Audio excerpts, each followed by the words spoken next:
बाबा सर्वज्ञ श्री चक्रधर स्वामी की जय। परमप्रीती महानुभाव दर्शन या चॅनलचं आज ओपनिंग या ठिकाणी या महावाक्य प्रवचन सोहळ्याच्या निमित्ताने या ठिकाणी सद्भक्त श्री या चॅनलचे मुख्य संपादक दिनेश येवले नागपूर, सहसंपादक व्याकरणाचार्य राजशास्त्री भाटकर मनसर आणि या चॅनलला मार्गदर्शक म्हणून लाभलेले महंत आचार्य प्रवसी धनकर बाबा मनसर या सर्वांनी मिळून धार्मिक उपक्रम त्याचबरोबर प्रबोधन आणि सामाजिक असलेले कार्यक्रम या निमित्ताने स्वामी श्री चक्रधरांच्या विचाराला उजाळा देण्यासाठी, आचरणाला, तत्वाला या लोकांपर्यंत पोहोचविण्यासाठी या चॅनलच्या माध्यमातून हा प्रयत्न या मंडळीच्या माध्यमातून होणार आहे। तरी त्यांच्या होणाऱ्या प्रयत्नाला भविष्यात परमेश्वराने सहाय्य करू, सर्व मंडळींनी सहकार्य करू, सगळ्यांचे त्यांच्या पाठीशी सहकार्य राहू ही त्या चॅनलच्या प्रती सदिच्छा व्यक्त करतो आणि माझी स्वतः व्यक्तिगत त्या चॅनलला शुभेच्छा देऊन अशाच प्रकारे धर्मरूप सेवा या चॅनलच्या माध्यमातून होत राहू ही प्रभूचरणी प्रार्थना करतो। या प्रकरणवशापासून हा आमची जी काही एक परंपरा आहे, या परंपरेला धरून चालत असताना त्याला एक चाकोरी म्हणतात, साखळी म्हणतात। मोकळं निरूपण वेगळं असते, व्याख्यान वेगळं आहे, भाषण वेगळं आहे, पण पोथी हा विषय असा आहे की याला क्रमानं चालावा लागतो। क्रमरित्या परंपरा त्याला काही अन्वय साखळी पद्धतीने जी गुंफण झालेली आहे ती आमची परंपरा आजही पंथ परंपरेमध्ये याला आम्ही पोथी प्रवचन असं म्हणतो। ही परंपरा आजही आमची चालू आहे, कारण त्याला अनन्य साधारण असं महत्त्व आहे आणि म्हणून ती परंपरा पूर्वजांनी राखलेली आहे आणि ती पुढे आपल्याला राखायची आहे। आणि म्हणून या प्रकरणवशाच्या माध्यमातून स्वामी श्री चक्रधरांनी भट्टोबासांना सन्मुख करून हे शास्त्र निरूपण केलेलं आहे आणि ते शास्त्र असेच गुरुकुळापर्यंत आचार्यांच्या मुखातून परंपरागत आजपर्यंत तो बोलावा, प्रत्येकापर्यंत पोहोचतो आहे।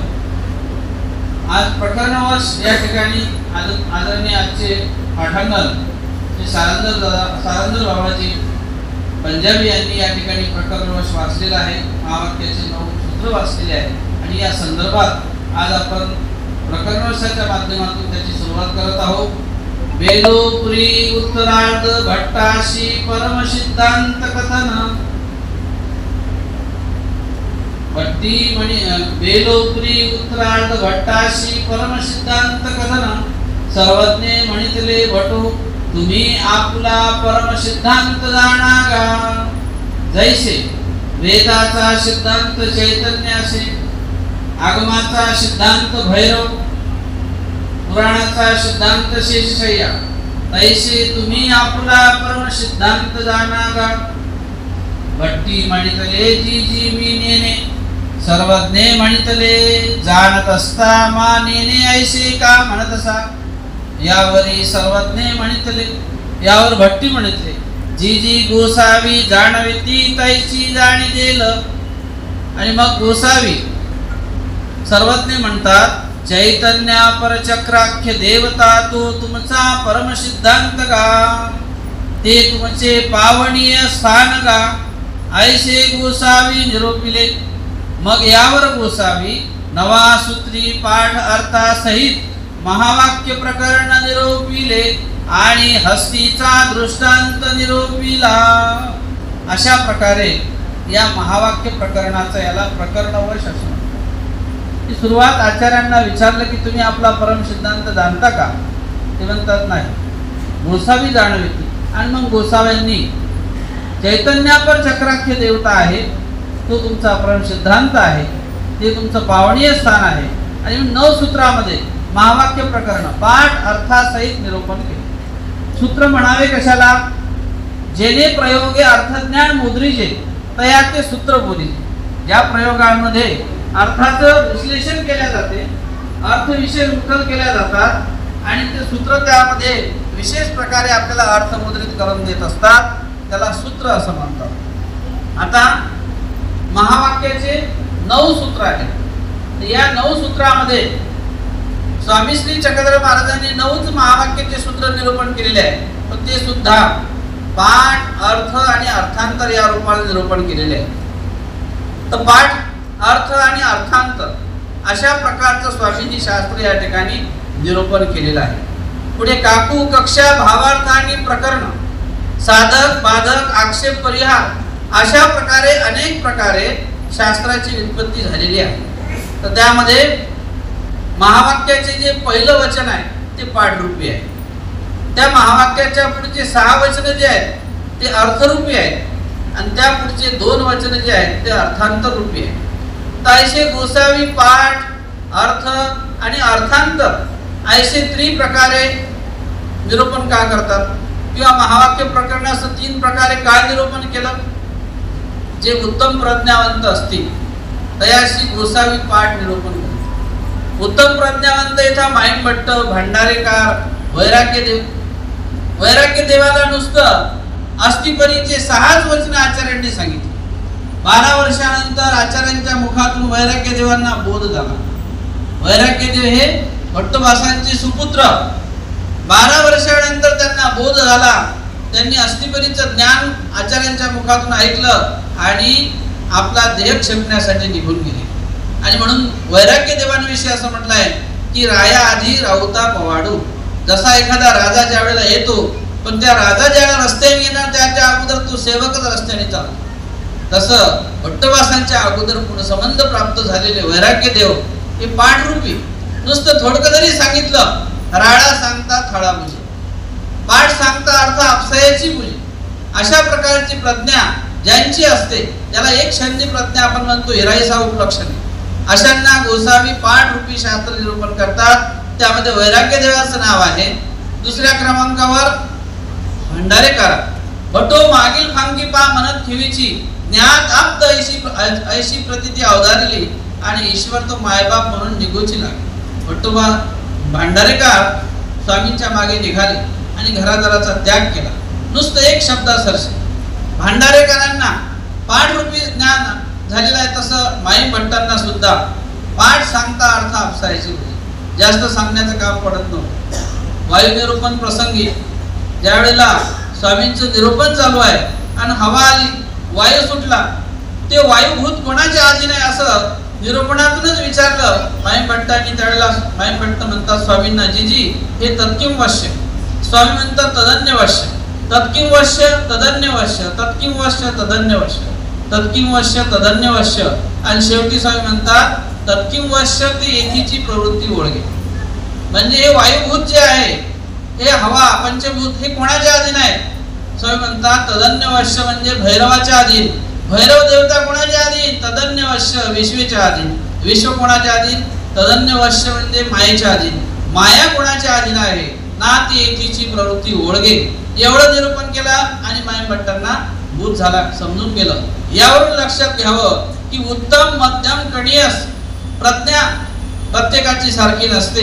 अशा प्रकारे पाठ, अर्थ, अर्थांतर, अर्थी दृष्टांतचे अर्थ तो प्रकरण वशे.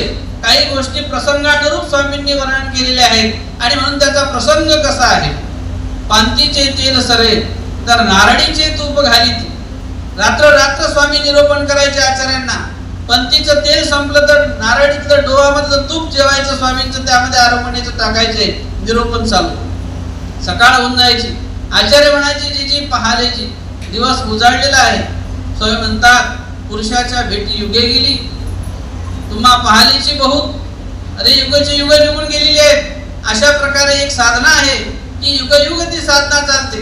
जशी भैरव आगम साधनेची साधना, सृष्टीपर्यंत त्या साधनेचा समजा नुसतं बहिर्यागच आचरावा लागतो. अशा प्रकारच्या काही साधना आहेत, त्यांच्या सृष्टी निघून जातात, युग निघून जातात. तुम्हाला नुसतं एक रात्र बहुत झाली का. अशा प्रकारे शास्त्र स्वामींनी निरूपण केलं. आणि म्हणून महावाक्य निरूपण करत असताना पाठ, अर्थ आणि अर्थांत. महावाक्याचं पहिलं वचन पाठरूपी, त्यापुढील 8 वचन अर्थरूपी आहे. महावाक्याच्या पहिल्या वचनामध्ये सुद्धा पाठ आणि अर्थ हे वचनामध्ये पाठ अर्थ वाखाणलेले आहे. वचनामध्ये पहिलं पद आहे महावाक्याचं जीव. जीव हे पद पाठरूपी आहे. नित्य केवळ अनादि अविद्या युक्त वस्तू एकाती ते जीव शब्दे बोलीते, हे वचन त्याचा अर्थ आहे. पहिल्या पाठ वचनामध्ये प्रपंच विश्रांत पाठ, विश्वरूपाची ठावणी मृत्तिकापर्यंत प्रपंच बोलिजे, हे त्याचा अर्थ सांगितला. व्यतिरिक्त विश्रांत पाठ, व्यतिरिक्त म्हणजे वेगळा, हे वचन त्याचा अर्थ आहे. सच्चिदानंद ही विश्रांत पहिल्या वचनाची पाठ आहे. तर सत शब्दे ब्रह्म बोलिजे, चित शब्दे माया बोलिजे, आनंद शब्दे ईश्वर बोलिजे, ब्रह्म माया ईश्वर ऐसा त्रिवंश परमेश्वर एकू आदि, हे त्याचा अर्थ सांगितला. सच्चिदानंद स्वरूप परमेश्वर एका, तो सर्व शक्तियुक्त. शक्ती ही विश्रांत पाठ. शक्ती शब्दे सकाळी देवता, सकाळी गुण, सकाळी धर्म, ज्ञान विज्ञान, हे शक्ती शब्दे बोली देते, हे त्याचा अर्थ सांगितला. त्यानंतर युक्त ही विश्रांत पाठ. तर युक्त म्हणजे येतात सहित. गुण ही विश्रांत पाठ.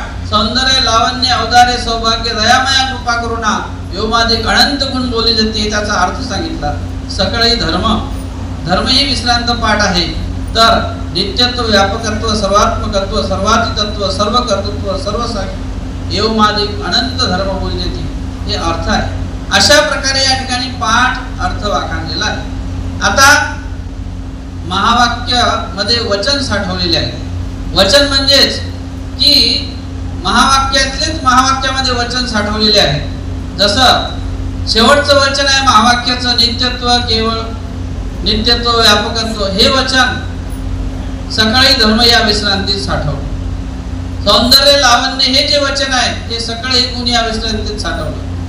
त्यानंतर युक्त म्हणजे येतात सहित, हे महावाक्याचं पहिलं पद याच्यात साठवलं युक्त पदामध्ये. शक्ती शब्दे सकाळी देवता, हे वचन महावाक्यातल्या शक्तिपदात साठवलं. आता डोक्यावरून जाण्यासारखं आहे बऱ्याच ग्रस्त मंडळीला, परंतु ही परंपरा आहे. मोकळा आम्हाला बोलता येते, परंतु परंपरेनं जर आता स्थळच तसं आहे, परंपरेनं वाखाणावं लागतं. त्यानंतर शक्ती शब्दे सकाळी देवता, हे वचन शक्तिपदात साठवलं. सत शब्दे ब्रह्म बोलीजे, चित शब्दे माया बोलीजे, हे वचन सच्चिदानंद या पदात साठवलं. व्यतिरिक्त म्हणजे वेगळा, हे वचन व्यतिरिक्त पदात साठवलं. विश्वरूपाची ठाऊन मृत्तिकापर्यंत प्रपंच बोलीजे, हे वचन प्रपंच पदात साठवलं. नित्य केवळ अनादि अविद्यायुक्त वस्तू एका, जीव शब्दे बोलीजे, हे वचन जीव या पदामध्ये साठवलं. खालचे वचन वरच्या पदात साठवलं, म्हणजे याला वचन साठवलं म्हणतात. आता सरवळे सांगतात की हे 9 वचनं आहेत, पण 9 वचनाचे वेगवेगळे टप्पे केलेले आहेत. त्या 9 वचनामध्ये सुद्धा सांगण्याचा हेतू आहे. पहिलं वचन जे आहे ते पाठरूपी, त्या पाठ वचनाचा एक सरवळा. सरवळा कशाला म्हणतात की सरळ अर्थ ओळीने वाखाणलेला आहे, त्या अर्थामध्ये सरळपणा आहे आणि तो एक विषय त्यामध्ये मांडलेला असतो, म्हणून त्याला सरवळा असं म्हणतात. मग एका पाठ वचनामध्ये फक्त पाठरूपी विषय आहे, एका वचनाचा एक सरवळा. जीव, प्रपंच, नित्य केवळ अनादि अविद्यायुक्त वस्तू एकात, विश्वरूपाची ठावणी मृत्तिकापर्यंत प्रपंच बोलीजे, या 2 वचनाची सांगड घातलेली आहे. का की जीव आणि प्रपंच, का जीवकृत प्रपंच म्हणितला.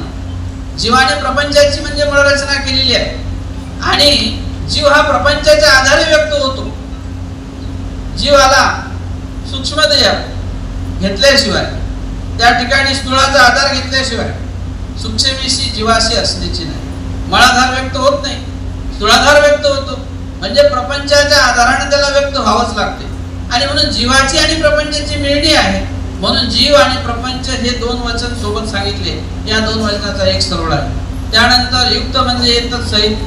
त्यानंतर व्यतिरिक्त म्हणजे वेगळा आणि शक्ती शब्दे, त्या ठिकाणी व्यतिरिक्त म्हणजे वेगळा आणि सत शब्दे ब्रह्म बोलीजे, या 2 वचनात त्रिवंश परमेश्वर सांगितला. त्याच्यानंतर युक्त म्हणजे येतात सहित. शक्ती शब्दे सकाळी देवता, या वचनामध्ये शक्तीचा दिवस सांगितला आणि पुढे 2 वचनं सांगितलेली आहेत, नित्यत्व, व्यापकत्व आणि सौंदर्य, लावण्य. या वचनामध्ये गुण आणि धर्म सांगितले. का गुण ते सुद्धा परमेश्वराचे स्नेहाने सामर्थ्याने आधिलेले आहेत, धर्म ते सुद्धा स्नेह सामर्थ्याने आधिलेले आहेत. गुणाचे कार्य ईश्वरीचे जे असतात ते व्यक्त झाल्यानंतर वर्ततात आणि धर्माचे कार्य जे असतात ते अव्यक्तामध्ये वर्ततात. ऐसे साधात्यत्व 2 वचनाचे, म्हणून 2 वचनाचा एक सरवळा. ऐसे या ठिकाणी 5 सरवळे आणि वचने 9 वाखाणले. चौथा सरवळ्याचा प्रकार सांगतात की पहिल्या 5 वचनाचा एक सरवळा. पहिल्या 5ही वचनामध्ये जीवा प्रपंचाच्या व्यतिरिक्त त्रिवंश परमेश्वराचं स्वरूप सांगितलं. त्यापुढे 4 वचनाचा एक सरवळा. का 4ही वचनामध्ये ईश्वर स्वरूपी, देवता स्वरूपी समग्र शक्तीचा निर्वस त्यामध्ये आलेला आहे, म्हणून सरवळे 2 वचने 9. आता पुढील 1 वचनाचा एक सरवळा, का पाठ वचन आहे म्हणून. त्यापुढचा एक सरवळा, का जीवाचाच निर्वत आहे नित्य केवळ वचनामध्ये. त्या पुढचा एक सरवळा का प्रपंचाचा निर्वच आहे, त्याच्यामध्ये विश्वरूपाचे ठाऊक मृत्युकापर्यंत प्रपंच बोलीचे. त्याच्या पुढचा एक सरवळा आहे का त्रिअंश परमेश्वर वाखाणलेला आहे. त्याच्या पुढे व्यतिरिक्त म्हणजे वेगळा, इथं व्यतिरिक्त पदाचा अर्थ केला आणि पुढे 4 वचनात शक्तीचा निर्वच केला. अशा प्रकारे सरवळे या ठिकाणी जे आहेत ते 6 झाले, वचन 9 झाले. आता पुन्हा वेगळा प्रकार सांगतात की सरवळे वाखाणत असताना पहिल्या 3 वचनाचा एक सरवळा केला. पहिले 3 वचन महावाक्याचे, जीव प्रपंचाचं, म्हणजे त्या 3ही वचनामध्ये जीव, देवता आणि परमेश्वर हे 3 जण वाखाणलेले. पहिल्या वचनात परमेश्वर आहे, दुसऱ्या वचनात जीव आहे, तिसऱ्या वचनात देवतेचं साधारणत्व सांगितलंय, विश्वरूपाचे ठाऊक. तर हे तिघही जे आहेत हे प्रपंचाद्वारे व्यक्त होणारे आहेत. जीवाला सुद्धा प्रपंचाचा आधार होऊन व्यक्त व्हावं लागते आणि देवतेला सुद्धा प्रपंचाचा आधार घेऊन व्यक्त व्हावं लागते आणि परमेश्वर सुद्धा प्रपंचा आधारेच व्यक्त होतात. म्हणून 3 वचनाचा किंवा तिघही नित्य आहे, जीवही नित्य आहे, देवता नित्य आहे, परमेश्वरही नित्य आहे. 3 वचनाचा एक सरवळा. त्यापुढील व्यतिरिक्त म्हणजे वेगळा याचा एक सरवळा का व्यतिरिक्त पदाचा अर्थ. त्यापुढे सच्चिद सत शब्दे ब्रह्म बोलीजे, चित शब्दे माया बोलीजे, इथे त्रिअंश परमेश्वराचं वर्णन आहे आणि पुढे शक्तीचा निर्वच आहे. असे 4 सरवळे याला म्हणतात सरवळे. आता महावाक्याला महावाक्य का म्हणावं, म्हणून आता इथे मुख्य विषयाविषयी की महावाक्य ही जी संकल्पना आहे याला महद्वाक्य असं म्हणतात, थोरलं प्रकरण असं म्हणतात. महद म्हणजे हा शब्द थोरावाचा, त्याला महंतपणाचं लक्षण त्याच्या ठिकाणी उच्चारलेलं आहे. ते कसे असतो ना, महावाक्याला महावाक्य का म्हणावे ना, महंत जो परमेश्वर तयाचे ते वाक्य, त्या महंत परमेश्वराचं हे वाक्य आपल्या स्वमुखातून बोललेलं आहे म्हणून त्याला महावाक्य असे म्हणावे. किंवा महंत परमेश्वर आपल्या स्वरूपाचे महत्त्व, खावणीचे महत्त्व ते स्वमुखेची वर्णिले असेल म्हणून तयाशी महावाक्य म्हणावे. किंवा महंत दोषाते नाशी म्हणून महावाक्य, महंत गुणाते ते म्हणून महावाक्य. एके दो शब्दी आचारा विचाराचा निर्वच ते निर्वचन बोलीजे, 2 वचनाचा समुच्चय ते वाक्य बोलीजे, 7 वाक्याचा मेळावा ते प्रकरण बोलीजे आणि 7 प्रकरणाचा बांधा ते महावाक्य बोलीजे. अशा प्रकारे त्या महावाक्यामध्ये थोरपण सांगितलेलं आहे. जैसे म्हटले 12 प्रकरण आहेत, ते 12ही प्रकरण महावाक्यामध्ये येतात, पण महावाक्य हे 12 प्रकरणामध्ये येत नाही. जैसी सरिता सागराशी मिळे, समुद्राशी मिळते नदी, पण सागर सरितेशी न मिळे, तैसे महावाक्य हे 12ही प्रकरणाशी न मिळे, पण 12 प्रकरण महावाक्यामध्ये मिळतात. आता 12 प्रकरण आहेत. एकूण आपल्या सूत्रपाठाचे 12 प्रकरण.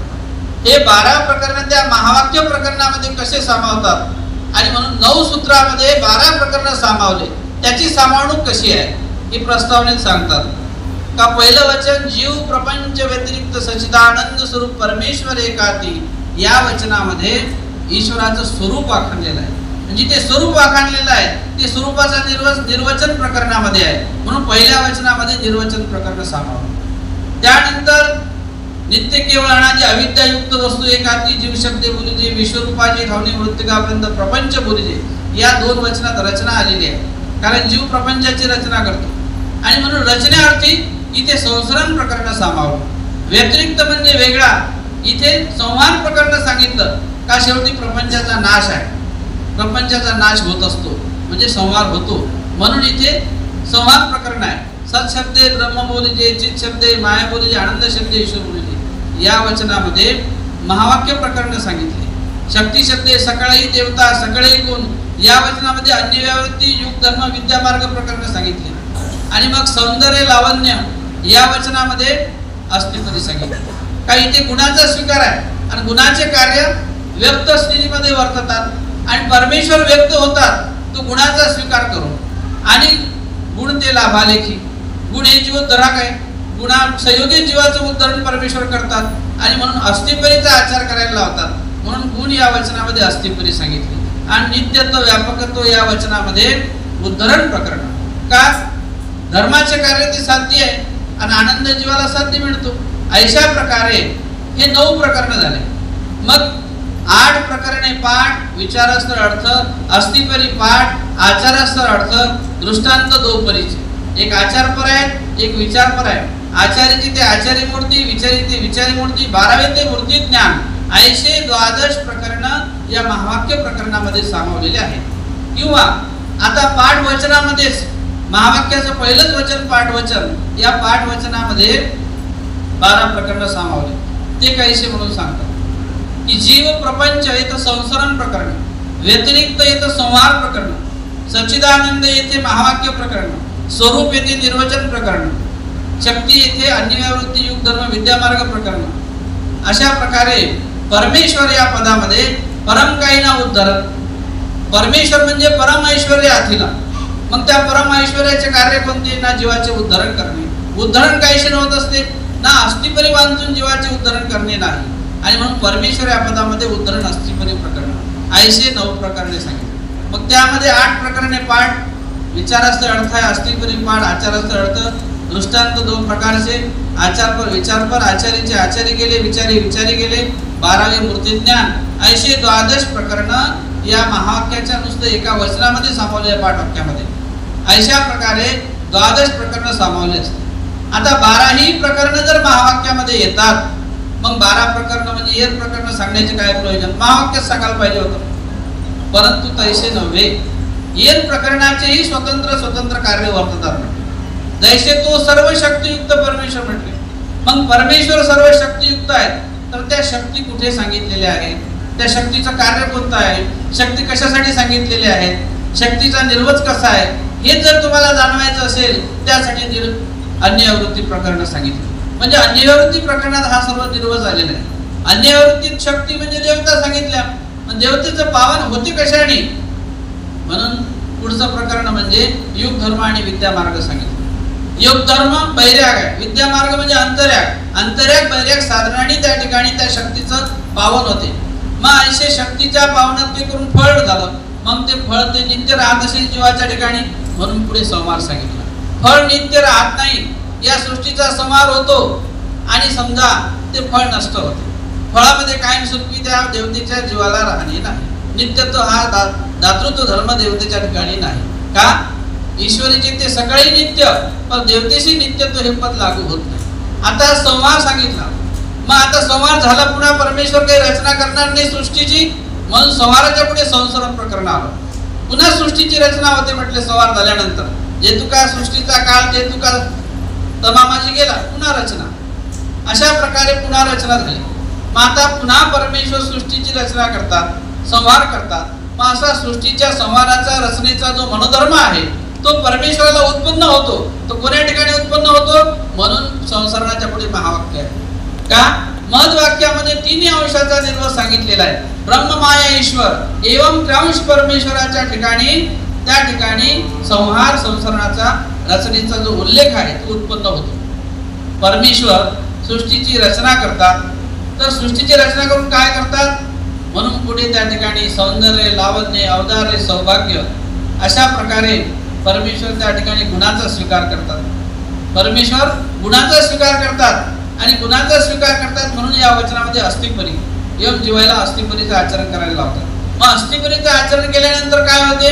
म्हणून पुढे नित्यत्व व्यापकत्व यम जीवाला साध्य, यम जीवाला उद्धरण करतात. म्हणून या प्रकरणामध्ये उद्धरण प्रकरण सामावलेलं आहे. अशा प्रकारे या ठिकाणी हे 12 प्रकरण जे आहेत त्याचंही स्वतंत्र स्वतंत्र या ठिकाणी कार्य सांगितलं. परंतु प्रत्येक प्रकरणाचं स्वतंत्र कार्य आहे. मग असं स्वतंत्र कार्य असताना सुद्धा महावाक्यामध्ये 12 प्रकरणे येतात असे का म्हणितले ना? त्याचे कारण की कोण्या प्रकरणात जीव सांगितला, कोण्या प्रकरणात प्रपंच सांगितला, कोण्या प्रकरणात देवता सांगितल्या, कोण्या प्रकरणात परमेश्वर सांगितला, पण 4ही पदार्थ एका प्रकरणात कुठे सांगितले नाही. ते 4ही प्रकरण महावाक्यामध्ये सांगितले. 4ही पदार्थ जीव, देवता, प्रपंच आणि परमेश्वर या 4ही पदार्थाचा जो निर्वच आहे तो महावाक्य प्रकरणामध्ये सांगितलेला आहे. म्हणून एल प्रकरण हे महावाक्यामध्ये येतात, पण महावाक्य एल प्रकरणामध्ये येत नाही. अशा प्रकारे त्याचं विस्तृत असं वर्णन या ठिकाणी महावाक्य या थोर प्रकरणाविषयी केलेलं आहे. म्हणून तयाशी महावाक्य असे म्हणावे. या प्रकरणाला महावाक्य असं म्हणतात. आता प्रकरण संबंध सांगतात की सूत्रपाठ जर आपण पाहत असू तर काही ठिकाणी विद्यामार्गाच्या पुढे महावाक्याची वचने येतात. तर विद्यामार्गाच्या पुढे महावाक्य प्रकरण का सांगितले? विद्यामार्गामध्ये केवळ वेदे कैवल्याची प्राप्ती म्हणितली. मग कैवल्याची प्राप्ती कोण करते म्हणून पुढे महावाक्य सांगितले. एवं त्र्यांश परमेश्वर, महावाक्यात त्र्यांश परमेश्वराचा निर्वचन, सच्चिद आनंद त्र्यांशी पावन आहे, त्र्यांश परमेश्वर पावन करणारा आहे. आणि म्हणून महावाक्याच्या पुढे कैवल्याचं दात, विद्यामार्गाच्या पुढे कैवल्याचं दातृत्व करणारा जो आहे तो त्र्यांश परमेश्वर. म्हणून काही ठिकाणी विद्यामार्गाच्या पुढे महावाक्य, परंतु काही सूत्रपाठामध्ये काही प्रकरणाच्या वेळी संसरणाच्या पुढे महावाक्य आहे. संसरण आणि संवार, संसरणाच्या पुढे महावाक्य का सांगितले? संवाराची प्रवृत्ती संवारामध्ये सांगितली का परमेश्वर प्रवृत्ती माया सृष्टी संवार करी. संसरणामध्ये रचनेची प्रवृत्ती सांगितली आणि संसरणाच्या अंती शेवटी उद्धरणाची प्रवृत्ती सांगितली. अशा तीन परमेश्वराच्या प्रवृत्ती असतात. एक संहार करणे, सृष्टीची रचना करणे आणि जीवाचा उद्धार करणे. ह्या तिन्ही प्रवृत्ती परमेश्वराच्या ज्या उत्पन्न होतात त्या कोण्या ठिकाणी होतात? म्हणून त्या तिन्ही प्रवृत्तीचा उद्रंभ कुठे आहे? म्हणून महावाक्य. एवं संसरणाच्या पुढे महावाक्य प्रकरण. महावाक्यामध्ये त्र्यांश परमेश्वर आहे, त्या त्र्यांशी याचा उल्लेख होतो. जी मूळ स्थिती आहे त्र्यांश परमेश्वराच्या सायनी या ठिकाणी सृष्टी रचावी, जीवाचं उद्धरण करावं, संहार करावा, ही प्रवृत्ती त्र्यांश ठिकाणी उत्पन्न होते. म्हणून म्हटले या संसरणाच्या पुढे महावाक्य प्रकरण किंवा संसरणाच्या पुढे महावाक्य प्रकरण का? संसरणामध्ये रचना आहे, सृष्टीची रचना केली जाते. रचना कोणाच्या प्रवृत्तीने होते? म्हणून पुढे महावाक्य त्र्यांश परमेश्वराच्या प्रवृत्ती. किंवा संसरणामध्ये रचना आहे पण ती रचनाच किती काय पदार्थाची आहे म्हणून पुढे महावाक्य. एवं महावाक्य चार पदार्थ आहे. चार पदार्थाची जीव, देवता, प्रपंच, परमेश्वर या चार पदार्थाची सृष्टी रचना केली जाते. अशा प्रकारे याला प्रकरण संबंध असं म्हणतात. आता महावाक्य हे अनेक प्रकारे सामावून होणारं प्रकरण आहे. महावाक्यामध्ये उद्धरण प्रकरणाचे 12 वचन आहे. सुरुवात त्याला मायापूर सरवळा असं म्हणतात आमच्यामध्ये. तर ते मायापूर सरवळ्याचे 12 वचन सुद्धा त्या महावाक्यामध्ये येतात. 9 प्रकरणामध्ये, 9 वचनामध्ये, 9 सूत्रामध्ये. ते काहीशी शक्ती शक्ते सफळ ही देवता हे वचन आहे. तर शक्ती शक्ते सकळ ही देवता इथे सृष्टीमध्ये परमेश्वर अवतरते. सर्व शक्तीचा स्वीकार करून अवतार करतात, परमेश्वर धारण करतात.